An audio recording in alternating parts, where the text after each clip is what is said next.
Respected religious leaders, representatives, guests, ladies and gentlemen, good morning. Today, with the blessings of different religions, we can have the valuable opportunity to hold this interfaith symposium at the University of Wales, Trinity St. David. This is extraordinarily meaningful. As everyone knows, since the establishment of St. David's College in 1822, the aim of the college has been to enhance the education of religious clergies. In more than 100 years, it has nurtured many outstanding clergy who have been making great contributions towards religious education. Religions are indispensable to human beings. Their importance is extraordinary. Dr. Arnold Joseph Toynbee, the famous 20th century philosopher of history, once said, "Historically, religion came first, and science grew out of religion. Science has never superseded religion, and it is my expectation that it never will supersede it. I do not believe that any human being has ever been without religion or ever can be." Looking at today's world, frequent chaos and disasters are everywhere. They have reached a level unseen previously in human history. How can we resolve conflicts so as to promote world peace and security? This is not only something that is imminently imperative, but it is also the common ideology and wish of all human beings. There is no better method than religion to accomplish this.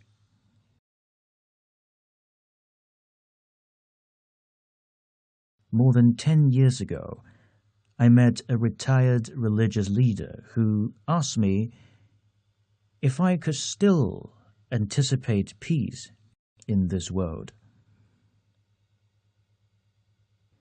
I told him if everyone could treat one another equally and live harmoniously, there would be peace in this world. That is, one country should treat another country equally, one political party should treat another political party equally, one ethnic group should treat another ethnic group equally, one religion should treat another religion equally. It is difficult to establish harmony and equality among different countries, different political parties, different ethnic groups, and different religions. However, if we can start establishing harmony first among different religions, we can do it. Why? The core value of all religions is benevolence and universal love. Even though there are different religions in this world, the essence of all religions is love, benevolence, and compassion. As a result, different religions can work together. In what way can they unite?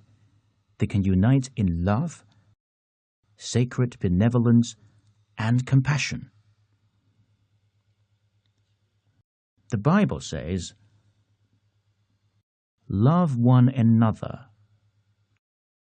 Just as I have loved you, you also must love one another." The Quran says, "Allah is ever oft pardoning, all-powerful." Sikh sacred texts say, "More than all else do I cherish at heart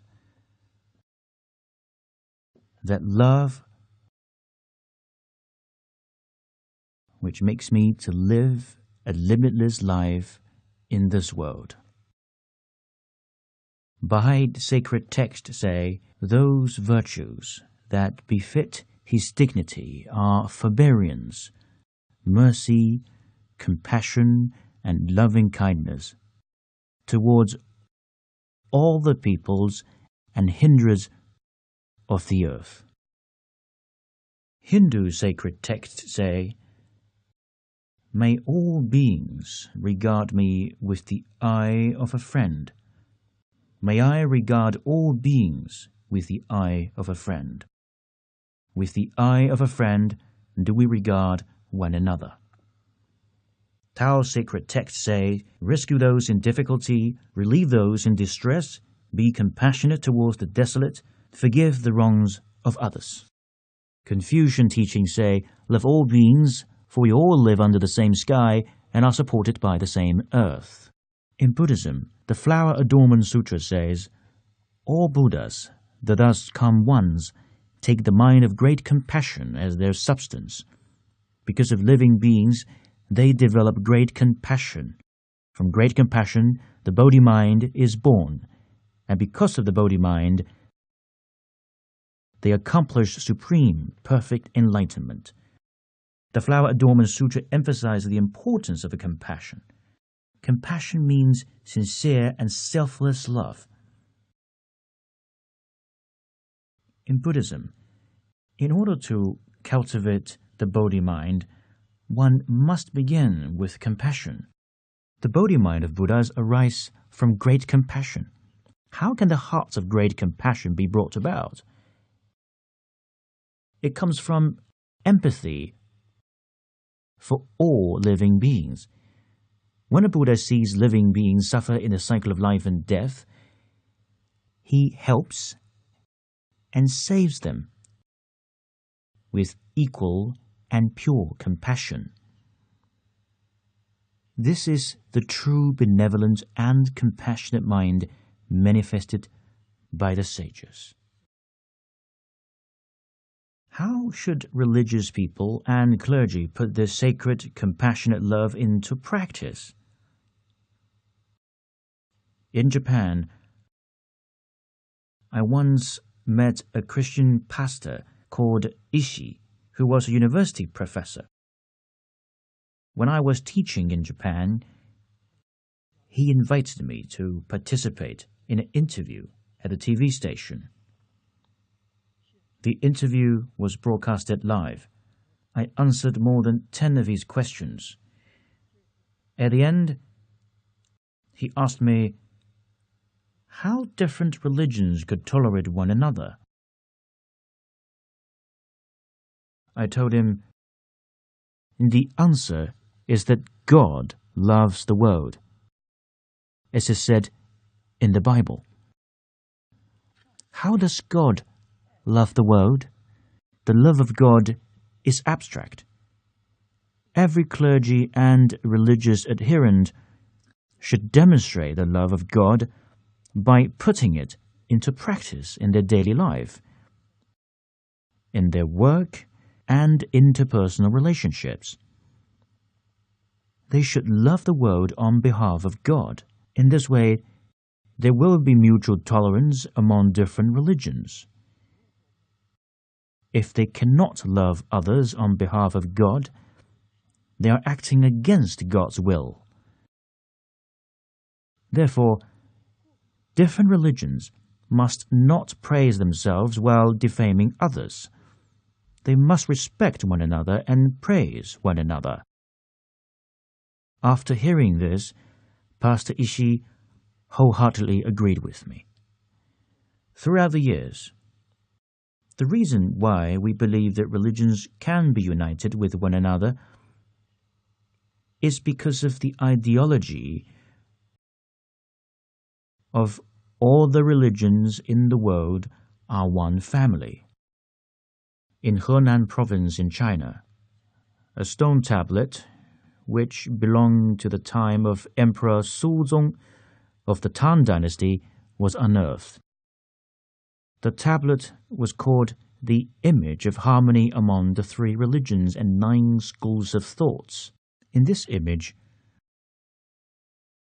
are Shakyamuni Buddha with Lao Tzu and Confucius on either side. It illustrates the undivided relationship among Confucianism, Buddhism, and Taoism. That is, the 3 religions and the 9 schools of thoughts are one family, and all things in the universe are one entity. In the same way, all religions are one family. Am I working to help unite different religions in Singapore and Australia? I often use my hand as a metaphor to explain the relationship among different religions. At first glance, the 5 fingers look different. However, when we trace their roots, they all come from the palm. Following this analogy, if we study different religions intensively and go deeply into their scriptures and principles, we can understand their core values and discover that they have the same root. Religions confirm that there is only one true God in the universe. He is the creator of the universe and is so profoundly powerful that he can exist in innumerable forms. In the past, transportation was inconvenient. Communication technology was not advanced. People did not have much interaction, and ways of life and cultures were different. As a result, this true God had to manifest in different forms in different regions in order to teach all living beings. In Christianity, he is called God. In Islam, he is called Allah. In ancient China, he was called Pangu, the one who opened up heaven and earth. In Buddhism, he is called the true innate nature. Actually, they are one. Today, technology is advanced and transportation is convenient. In this era, various religions should aim to come together rather than go their own ways. They should treat one another equally and get along harmoniously. Because the gods of different religions are actually the manifestation of the same true God, the teaching principles of different religions are more or less the same.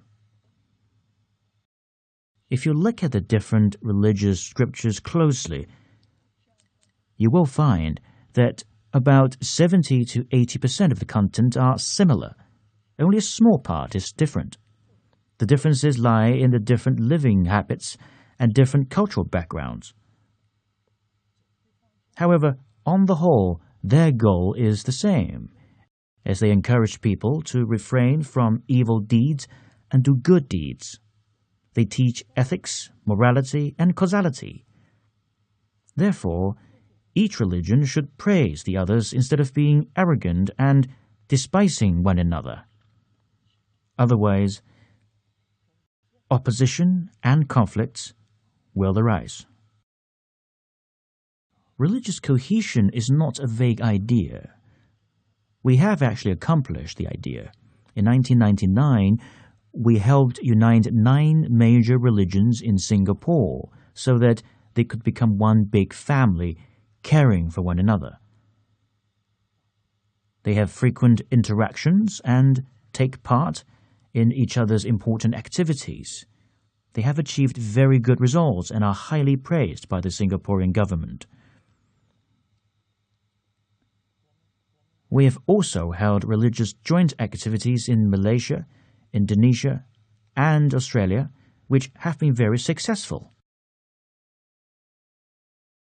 In 2006, the 9 major religious leaders of Singapore held hands to pray for world peace in the United Nations Educational, Scientific and Cultural Organization. This greatly moved the Director General of UNESCO, as well as the delegates and guests. Since 2002, We have been helping to unite various religions and races in Toowoomba, Australia. After more than 10 years, we have successfully helped Toowoomba towards becoming a model city of peace and harmony. In March of this year, UNESCO delegates and guests from 9 countries visited Toowoomba to study and observe the results of religious and ethnic cooperation. They were so impressed by the result that they became more confident that there could be peace in the world. They commented that, "We are very impressed that the communities with multicultural background can live in harmony in Toowoomba. We see everyone always smiling in Toowoomba. You have done what we talk about. You are the example of what we preach." Religious activities should focus on education, and different religions should learn from one another. How can the idea of world peace be achieved in reality? It has to be done through religious education and interreligious learning. Different religions should promote benevolence and universal love through education. This is the foundation of world peace. The record on the subject of education in the Book of Rights, the earliest educational monograph in China, says, "Education is essential in building a country and in guiding its people.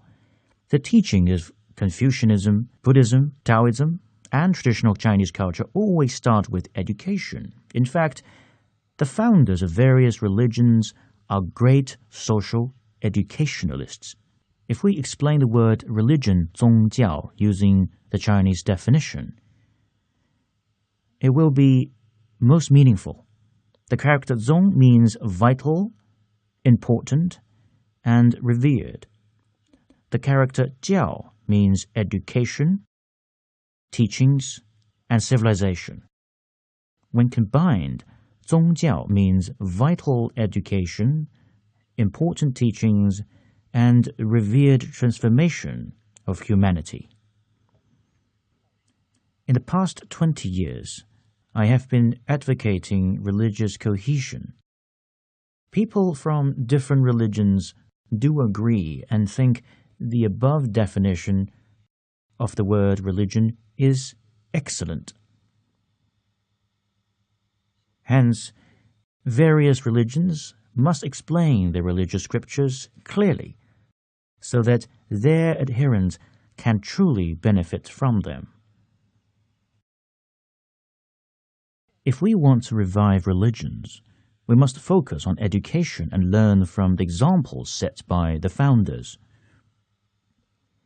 We must lecture and attend classes. In addition, religions must learn from one another.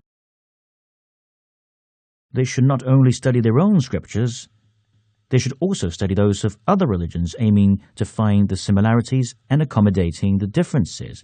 They should have the same direction and the same goal to contribute to the security and peace of the world. When I was in Singapore, I studied the sacred text of different religions seriously and compiled a book called One Humanity, Many Faiths. In Singapore, I had been invited to talk on the Rosarian Virginis Mariae at a Catholic school. I also spoke on the Quran. The Muslims were satisfied with my talk.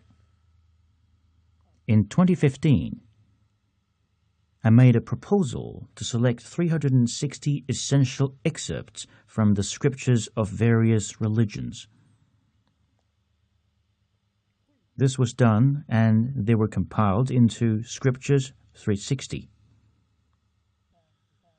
This can make it convenient for people of different religions to learn the teachings and principles found within each religion. This idea is strongly supported by religious leaders and adherents of various religious groups in Toowoomba, as well as Singapore, Hong Kong, and Malaysia.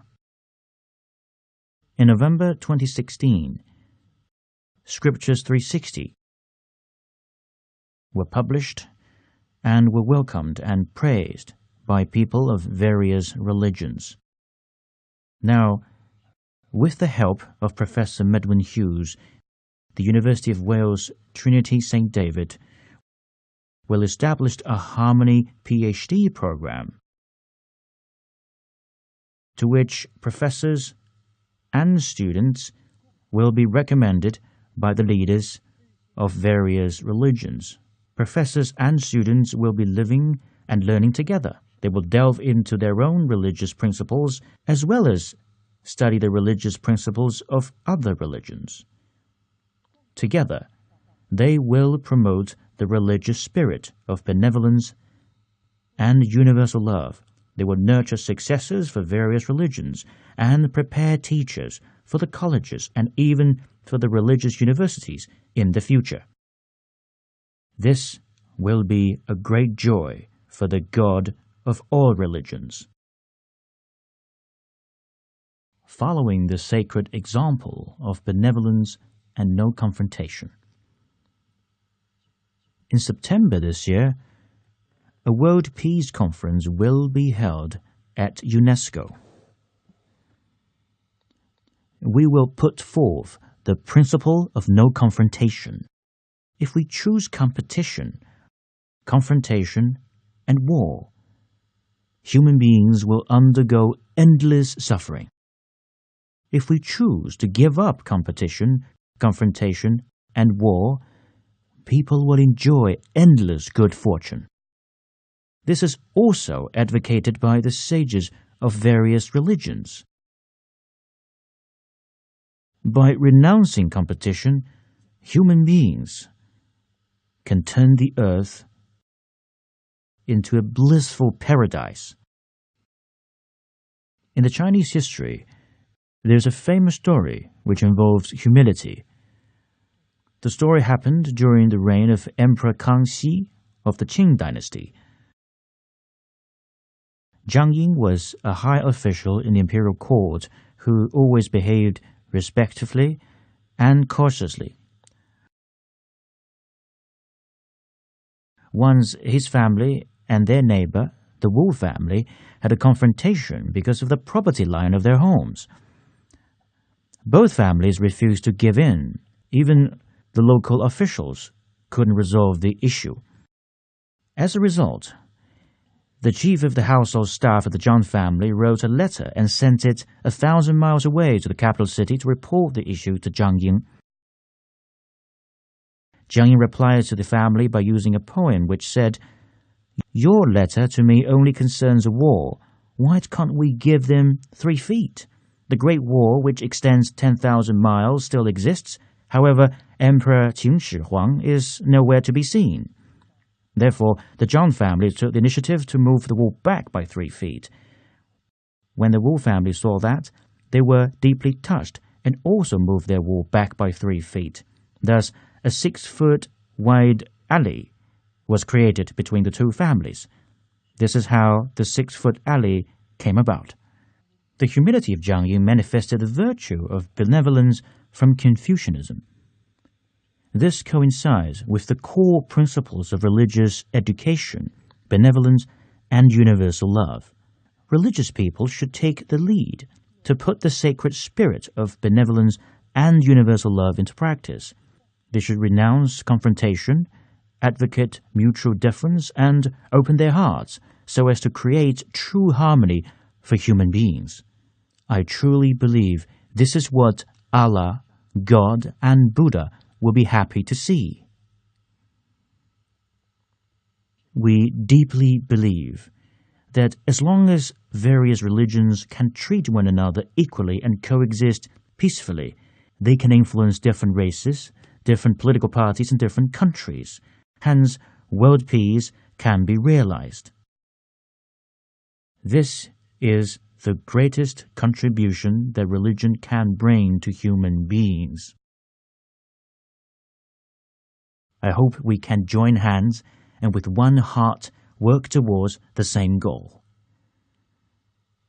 Last but not least, I sincerely wish prosperity, peace, and continuous harmony for the United Kingdom and for all the countries in the world.